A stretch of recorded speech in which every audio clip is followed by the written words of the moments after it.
अस्सलामुअलैकुम, वेलकम है आप सभी का इस नई वीडियो में। तो जिस तरह आप सभी को पता है कि इस बार अगर आपको यूजी कोर्सेज में जम्मू एंड कश्मीर में किसी भी डिग्री कॉलेज में एडमिशन लेना है तो उसके लिए आपको सीयूईटी का एंट्रेंस क्वालिफाई करना कंपलसरी है। अगर कोई कैंडिडेट सीयूईटी का एंट्रेंस क्वालिफाई नहीं कर पा रहा है तो उसको एडमिशन कहीं पर भी नहीं मिलेगा सिवाय बीएससी नर्सिंग या कास्ट जम्मू कास्ट कश्मीर का। उसके लिए भी आपको सेपरेट एंट्रेंस उनका अपना होता है, लेकिन डिग्री कॉलेज की यहाँ पर अगर हम बात करें इसमें आपको सीयूईटी एंट्रेंस जो है वो देना ही देना पड़ेगा, चाहे जम्मू से हो, कश्मीर से हो, यूटी लद्दाख से हो, तो हर जगह आपको सीयूईटी का एंट्रेंस देना ही देना पड़ेगा।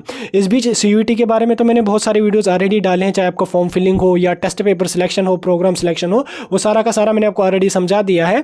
लेकिन यहाँ पे बात आ जाती है आपके पेपर का जो होता है, जो आपका एंट्रेंस होता है, उसके बारे में यहाँ पे अभी स्टूडेंट को समझ नहीं आ रहा है कि एंट्रेंस हमें कौन सा देना है।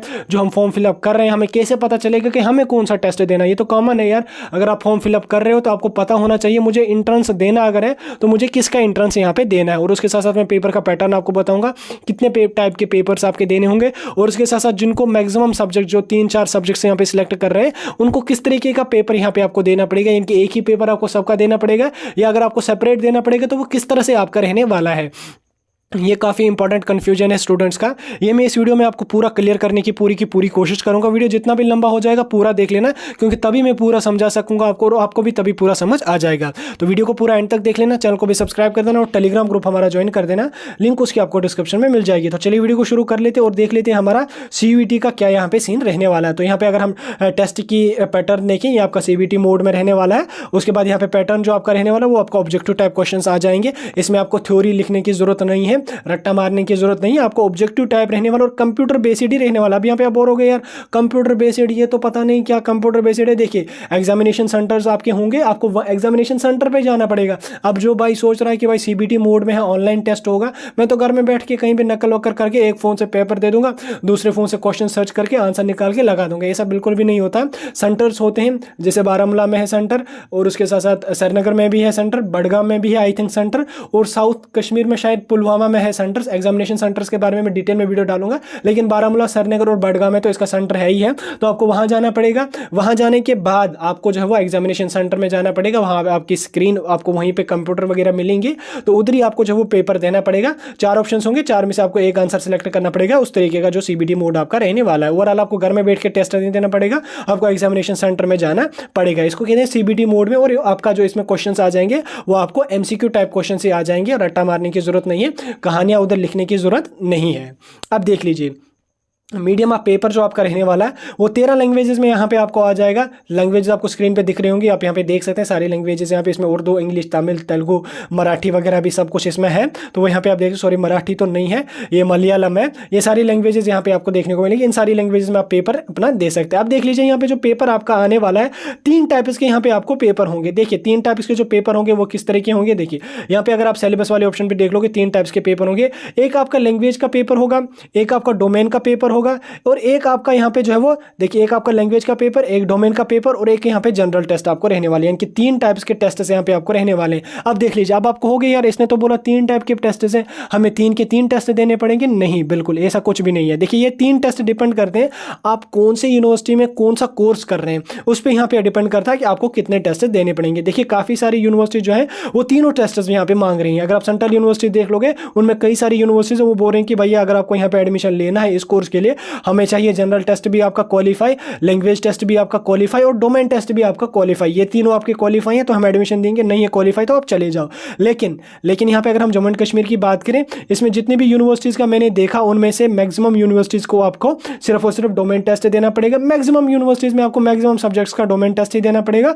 और कुछ यूनिवर्सिटीज में स्पेशली आर्ट्स के जो सब्जेक्ट्स हैं उनमें यहाँ पे आपको जनरल का टेस्ट मांग रहे हैं। भाई जनरल का टेस्ट आपका क्वालिफाई है तो आप आ जाओ, एडमिशन ले सकते हो। कुछ कॉलेजेस, कुछ सब्जेक्ट्स में आपको बोल रहे हैं कि चलो जनरल का टेस्ट छोड़ दीजिए, आप हमें डोमेन का टेस्ट क्वालिफाई करके दीजिए, आप एडमिशन ले सकते हैं। ये काफ़ी अच्छा अपडेट है आपके लिए कि आपको एक ही यहाँ पे देना पड़ेगा। और कुछ सब्जेक्ट्स में मे भी, कुछ वैसे तो मुझे दिखा नहीं कोई ऐसा सब्जेक्ट जिसमें आपको 3 टेस्ट होंगे, कोई ऐसा सब्जेक्ट अगर होगा तो उसमें यहाँ पे आपको डोमेन और जनरल टेस्ट ही देना पड़ेगा। अब देख लीजिए अगर फॉर एग्जाम्पल किसी का यहाँ पे लैंग्वेज का टेस्ट है तो उसके लिए आपको सिलेबस क्या लेने वाला है। इसमें यहाँ पे अगर आपका जो होगा वो रीडिंग कंप्रेहेंशन बेस्ड यहाँ पे रहने वाला है। उसके बाद लिटरेरी एप्टीट्यूड या वोकैबुलरी रहने वाला है, ये आपको लैंग्वेज टेस्ट में आने वाला है। उसके बाद डोमेन टेस्ट यहाँ पे अगर हम बात करें, जिसमें आपको डोमेन टेस्ट देना पड़ेगा, उसमें आपको 12th NCERT सिलेबस ही रहने वाला उस सब्जेक्ट का। फॉर एग्जाम्पल अगर आप केमिस्ट्री में जाने वाले हो, कश्मीर यूनिवर्सिटी में अगर आप जो है कश्मीर यूनिवर्सिटी की यहाँ पे अगर हम बात करें, इसमें अगर आप जो है वो केमिस्ट्री में जो है BSc करना चाहते हो, इसके लिए यहाँ पे आपको डोमेन टेस्ट में केमिस्ट्री ही देना पड़ेगा। यानी कि अगर आप केमिस्ट्री कर रहे हो तो भैया केमिस्ट्री ही आपको 12th की आने वाली है, बस बाकी कुछ भी नहीं आपको पढ़ने की जरूरत है। फिजिक्स में चले जाओगे तो फिजिक्स का 12th का पेपर आपको देना पड़ेगा। बॉटनी में जाने हो तो बायोलॉजी या बायोस्टैटिक्स या बायोटेक्नोलॉजी का या बायोकेमिस्ट्री का पेपर आपको देना पड़ेगा। मान के चलिए बायोलॉजी का पेपर देना पड़ेगा, तो हो गया आपका यहाँ पे क्लियर। उसके बाद जनरल टेस्ट काफ़ी सारे सब्जेक्ट्स में आपको मांगेगा, स्पेशली जो आर्ट्स कॉमर्स के सब्जेक्ट्स हैं उनमें आपको जनरल टेस्ट मांगेगा। अब देख लीजिए जनरल टेस्ट का सिलेबस आपको स्क्रीन पे दिख रहा होगा, अब इसका स्क्रीनशॉट ले लीजिए। इसमें यहाँ पे आपको जनरल नॉलेज आ जाएगी, करंट अफेयर्स आ जाएंगे, उसके बाद जनरल मेंटल एबिलिटी आ जाएगी, न्यूमेरिकल एबिलिटी आ जाएगी, क्वांटिटेटिव रीजनिंग यहाँ पे आ जाएगी, simple applications of basic mathematical concepts, arithmetics या अलजेब्रा, ज्योमेट्री, मेंसुरेशन, स्टैटिक्स, ये आपका आ जाएगा इसमें मैथमेटिक्स वाले सेक्शन में। और उसके बाद यहाँ पे लॉजिकल एंड एनालिटिकल रीजनिंग आने वाली है आपको जनरल टेस्ट में। ओवरऑल जिन भाइयों का जनरल टेस्ट देना पड़ेगा उनका तो सिलेबस थोड़ा सा डिफिकल्ट है, तो होगा ही होगा। आप देख लीजिए कितना कुछ आपको पढ़ना पड़ेगा, और जनरल नॉलेज जो होगी वो आपको इंडिया लेवल की पढ़नी पड़ेगी। आप खुद ही यहाँ पे अंदाजा लगा सकते हैं। लेकिन जिनका यहाँ पे डोमेन टेस्ट देना है उनके तो मजे हैं। क्लास 12 की जो एक सब्जेक्ट होगा फिजिक्स में जाना है तो क्लास 12 की फिजिक्स रट के चले जाओ तो हो गया यहाँ पे आपका इसमें क्लियर। लेकिन अगर आपको जनरल का टेस्ट है तो उतना टफ तो है नहीं, लेकिन थोड़ा सा तो आपको लगेगा कि लंबा सा थोड़ा सा सिलेबस है। तो इस तरीके का यहाँ पे आपको सिलेबस रहने वाला है। अब यहाँ पे रजिस्ट्रेशन आपकी तो चल रही है ऑलरेडी। अब देख लीजिए, अब फॉर एग्जाम्पल मैं समझा देता हूँ आपको। किसी कैंडिडेट ने यहाँ पे 3 या 4 सब्जेक्ट्स रखे हैं, ठीक, 3 या 4 कोर्सेज उसने रखे हैं। अब उसको यहाँ पे कितने कोर्सेज का एंट्रेंस देना पड़ेगा, देखिए ये डिपेंड करता है आपका जो यहाँ पे जो आपने टेस्ट पेपर सिलेक्ट किए हैं। फॉर एग्जांपल आपने टेस्ट पेपर अगर यहाँ पे 5 टेस्ट पेपर सिलेक्ट किए हैं, जिसमें आपने फिजिक्स का, केमिस्ट्री का, बायोलॉजी का रखा है, जनरल टेस्ट आपको किसी एक कोर्स के लिए है, ये डिपेंड करता है आपको कोर्स के लिए जो आपका क्या कहते हैं इसको टेस्ट पेपर सिलेक्ट करना है। उसके बारे में मैंने डिटेल में वीडियो डाला, उसको देख लीजिए एक बार, आपको समझ आ जाएगा कैसे रखना है। मैं समझा रहा हूँ। फॉर एग्जांपल अगर किसी कैंडिडेट के यहाँ पे 5 टेस्ट पेपर उसने रखे हैं, उसने 5-6 कोर्सेज रखे हैं यहाँ से डोमेन कोर्सेज, उसने यहाँ पे 5 टेस्ट पेपर उसके लिए उसको देना पड़ेगा। अब ये 5 टेस्ट पेपर जो होंगे ये उसको एक ही बार 5 के 5 नहीं देने पड़ेंगे। देखिए इसमें क्या होगा, ये 5 टेस्ट पेपर्स आपको शिफ्ट्स में होंगे, ठीक, 5 टेस्ट पेपर आपको शिफ्ट्स में होंगे। ये 10-15 दिनों तक CUET का एंट्रेंस चलता रहता है, ऐसा नहीं है एक ही दिन में ये खत्म हो जाएगा नीट की तरह, नहीं, ऐसा बिल्कुल भी नहीं होता है। ये 10-15 दिनों तक प्रोसेस चलती रहती है। तो 5 टेस्ट आपको डिफरेंट डेज में देने पड़ेंगे। फॉर एग्जांपल एक टेस्ट आपको आज होगा, एक कल होगा, एक परसों होगा, एक उसके दिन दूसरे दिन बाद होगा, या आप एक टेस्ट हर दिन 3 शिफ्ट्स होते हैं। एक टेस्ट आपको 10 बजे वाले शिफ्ट में होगा, एक टेस्ट आपको 12 बजे वाले शिफ्ट में होगा, और एक टेस्ट आपको 4 बजे की शिफ्ट में होगा। इस तरीके से यहाँ पे शिफ्ट वाइज यहाँ पे आपका टेस्ट रहने वाला। ओवरऑल जो आपको एंट्रेंस देना पड़ेगा वो आपको टेस्ट पेपर का ही देना पड़ेगा। जो आपने टेस्ट पेपर सिलेक्ट किए हैं उसी का आपको जो है यहाँ पे एंट्रेंस देना पड़ेगा। टेस्ट पेपर आप बिल्कुल बड़ी कॉन्शियसली सिलेक्ट कर लेना, क्योंकि मैं देख रहा हूँ 80-90% स्टूडेंट टेस्ट पेपर गलत फिलअप कर रहे हैं, गलत सिलेक्ट कर रहे हैं। किसी भाई ने यहाँ पे जो है वो फिजिक्स, जो उसने डोमेन सब्जेक्ट रखा है फिजिक्स, और यहाँ पे जब वो टेस्ट पेपर सिलेक्ट कर रहा है उसने यहाँ पे केमिस्ट्री, सॉरी इसमें उसने यहाँ पे जो है इंग्लिश का टेस्ट पेपर रखा है। अरे भाई तुझे फिजिक्स करनी है, केमिस्ट्री का तुझे फिजिक्स अगर करनी है तो इंग्लिश का टेस्ट पेपर देगी, तो कहाँ से फिजिक्स में एडमिशन लेगा।